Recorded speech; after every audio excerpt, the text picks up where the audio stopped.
ஐயோ! ஓட்ஸா? எனக்கு வேணாடா சாமி அப்படின்னு சொல்லிட்டு ஓடுறவங்க கூட கண்டிப்பா இந்த மாரி ஓட்ஸ்ல கிச்சடி செஞ்சு குடுங்க. இன்னும் கொஞ்சம் போடுங்க டேஸ்ட் நல்லாயிருக்கு அப்படின்னு சொல்லிட்டு கேட்டு வாங்கி சாப்பிடுவாங்க.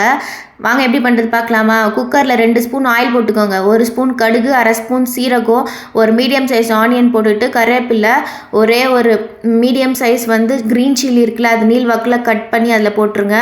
1 கப்பு ஓட்ஸுக்கு 3 ஸ்பூன் வந்து பாசிப்பருப்பு 10 நிமிஷம் ஊற வச்சு அதில் போட்டுட்டேன். ஒரு மீடியம் சைஸ் தக்காளி போட்டிருக்கேன். அதையும் நல்லா வதக்கிட்டு, என்கிட்ட கேரட் பீன்ஸ் இருந்துச்சு அதையும் போட்டு நல்லா வதக்கிட்டு, 1 கப்பு ஓட்ஸ் போட்டுட்டு நல்லா வதக்கிட்டு, 1 ஸ்பூன் மிளகாய்த்தூள், 1/4 ஸ்பூன் மஞ்சள் தூள், அதுக்கப்புறம் தேவையான அளவு கல்லுப்பு, 1/4 ஸ்பூன் வந்து பெருங்காய பவுடர், 1 கப்பு ஓட்ஸுக்கு வந்து 3 கப்பு தண்ணீர் போட்டுட்டு ஒரு 10 நிமிஷம் மீடியம் ஃப்ளேமில் ஒரே ஒரு விசில் போட்டு இறக்குனா சும்மா சூப்பரான கிச்சடி ரெடி.